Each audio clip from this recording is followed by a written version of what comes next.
You're tuned to Video Caroline, the best TV over the seven seas. Hello and welcome to 2 on Tuesday, and here's the weather. The cold story continues for most of you this week, but subtle changes in wind direction and strength will be the all-important difference from day-to-day detail. Certainly as we go through Monday, winds coming in from more of a northeasterly direction means eastern counties of England most prone to a few wintry showers, rain and sleet on the coast, sleet and snow inland, given a coating of snow here and there. Some snow to start the day also in northern Scotland and Northern Ireland, particularly to the west of Northern Ireland. Most of that will fade. And you'll notice with the showers as they drift in across eastern England towards the Midlands through the day, they'll turn a little bit more towards sleet and rain during the afternoon as temperatures rise. But there could still be a flurry over the hills, and as is the story, as it has been over the past few weeks, because there's showers, some of you won't see any snow at all.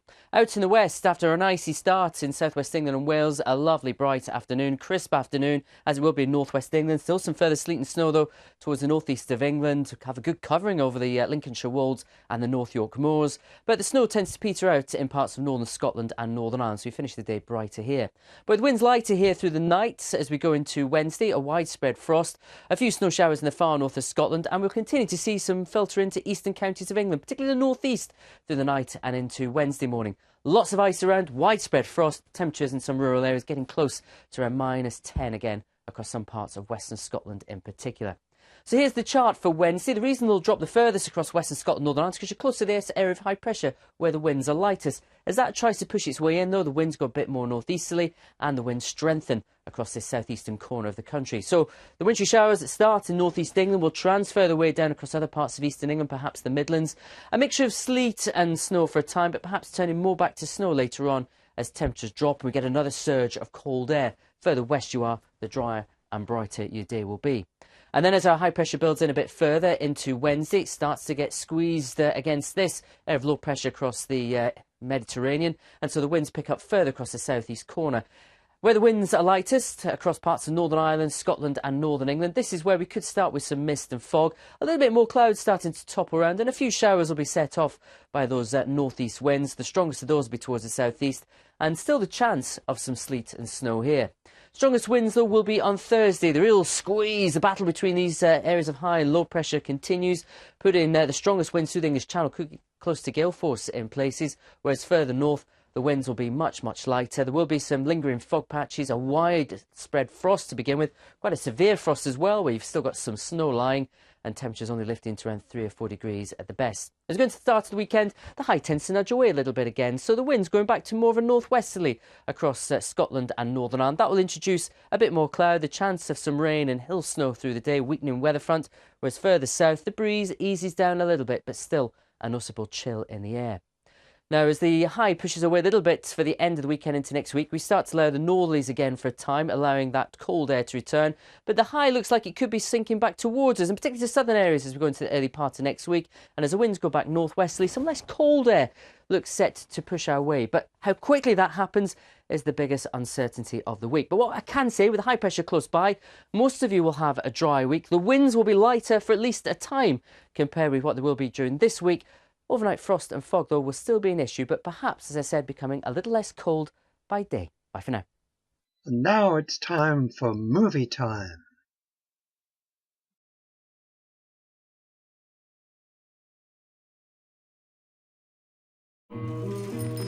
Come on, get up. Morning, Brian. Stephen, are you aware that you've voluntarily embarked upon a PhD in physics? Hello. Hello. Science. Arts. I'm a cosmologist. What's that? I study the marriage of space and time. The perfect couple. One never knows from where the next great leap forward is going to come, or from whom. What if I reverse time to see what happened at the beginning of time itself? Wind back the clock. Wind back the clock. Keep going. I don't know how. Yet. Keep winding. Where to? It's called motor neuron disease. Life expectancy is 2 years. I want us to be together for as long as we've got. It'll affect everything. You don't realize what lies ahead This is going to be a very heavy defeat. But I love him. And he loves me. We're going to fight this illness together. Good luck. Why? I'm okay. So, this black hole at the beginning of time. Brilliant. Brilliant, Stephen. Well done, Doctor. He has pneumonia. The only way he will survive will be to give him a tracheotomy. He will never speak again. Yes, he will. My name is Stephen Hawking. It's American. Is that a problem? It has been a great joy to watch this man defy every expectation, both scientific and personal. There should be no boundary to human endeavor. However bad life may seem, while there is life, there is hope. Thank you. Sorry, did you say something? I said thank you.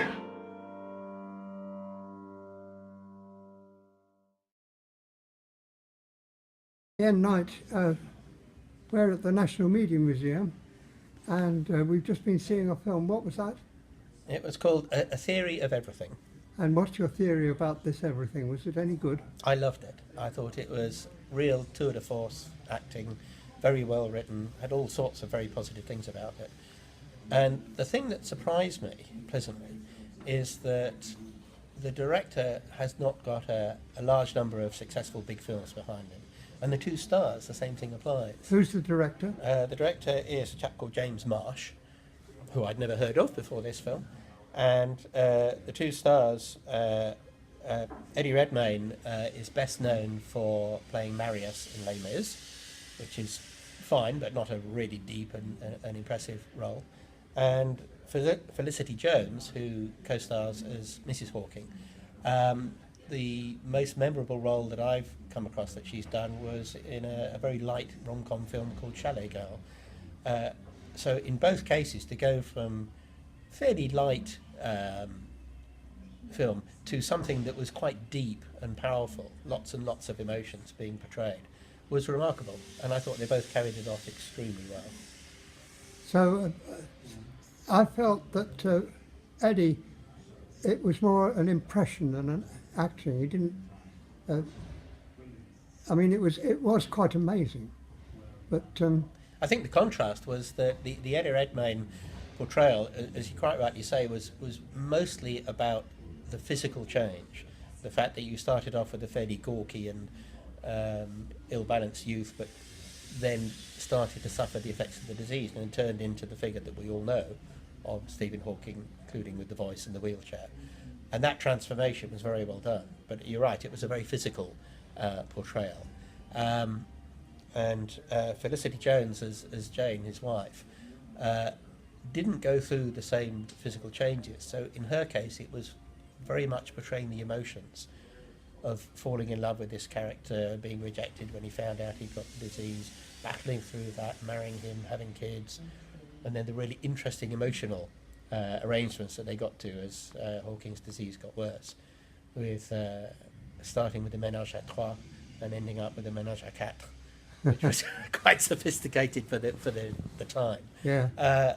All of that she portrayed, no histrionics, no flouncing, no diva acting, but just a way that really brought you into what she was going through and what they were going through, which I think is what made the film so compelling. Now, we're at the National Media Museum just after the Silver Screen, what they used to call the Seniors Film Show, but Silver Screen is just as good. Call Rose by any other name still stinks, as the saying goes. What have we got coming up? Next week we have an amalgam. Could you date it? Sorry, yes. Next Thursday, which is what's today? It'll be the 15th, won't it? Because it's the 8th today. Yeah. So Thursday the 15th, we have an amalgam of fairy tales. We have a film called In the Woods, or Into the Woods, I can't remember which, starring Meryl Streep and a whole bunch of other well-known people. And James Johnny Corden, Depp. Johnny Depp, James Corden, and so on. And it's not just Red Riding Hood, it's Cinderella and Jack and the Beanstalk and a number of others, which will be very, very different from today's film, but it looks like it might be quite entertaining. I was wondering whether does Angela Carter, the late Angela Carter, because she wrote stories about Red Riding Hood and that sort of thing. I wonder if she plays any part in the conception of this movie. Obviously, she's dead now, so. I don't know. I mean, it's a Disney, so where we go. Let's just have a look, and I'll tell you. I wonder if it's going to be as dark as Angela Carter made Red Riding Hood. It's written by James. No, it's both the musical and the screenplay. So this is from a musical, interesting, which I didn't realise. It's by a chap called James Lapine, or Lapine. And what have we got the following week? And after that, the 22nd, wouldn't it be? Let's have a look. The nice thing about the silver screenings or senior screenings, now that Picture House have taken over the cinematic activities at the Media Museum, it's not just on a Thursday. So you can, as a member of the senior screening club, as it were, come on, I think it's Monday, Tuesday, Wednesday or Thursday. Before 5 p.m. And if you come on the Thursday and don't happen to fancy the film that we're promoting, there's always an alternative that you can watch as well. So you've got plenty of choice. So yes, we've got Into the Woods on Thursday the 15th. On the 22nd we have Testament of Youth, which is the Vera Brittain story, which again looks quite powerful. Some very good cast members. Haven't seen any reviews of it as yet, but I'll certainly give it a go because the book is so good. And it's always interesting to see what they've done to make a film out of a good book. On the 29th, I don't actually know what it is because I can't be here, so I haven't looked. And on the 5th of February, it's a movie called Trash, and that's as far as the programme goes at the moment. So we've got quite a few things to look forward to. Well, thanks. And you've got a pantomime coming up, haven't you? I have a pantomime coming up, which is the middle in Bingley? Sorry? In Bingley? In Bingley Theatre. Bingley Amateurs putting on their pantomime. They are always the last people in the UK to put on a pantomime, so it runs in the middle of March, which is quite late for a panto. So yes, I'm just starting rehearsing in about 2 weeks, I think. And what is it, Cinderella? It's Cinders, and yes. I shall be. And you're playing an ugly sister. I am playing Baron Hardup, I see. long-suffering stepfather to the ugly sisters. Yeah. So I'm looking forward to that. Well, as they say, Ian, break a leg. Thank you very much. Well, that's it from me. My name is Carl Dallas, and you've been watching 2 on Tuesday, courtesy of Google+, Hangouts on Air, and YouTube. With any luck, inshallah, God willing, I'll be back here in a week's time. Till then, bye.